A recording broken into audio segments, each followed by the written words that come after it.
میرے نبی پاک علیہ السلام نے فرمایا قبر میں رہنے والا مردہ اس طرح ہوتا ہے جس طرح دریا میں ڈوبنے والا کشتی اور سہارے کا انتظار کرتا ہے، قبر میں لیٹا ہوا دعاؤں کا انتظار کرتا ہے۔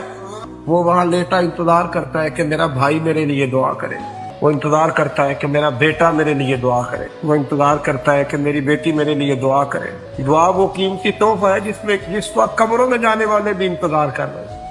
کوئی دعا کرے، کوئی دوست دعا کر دے۔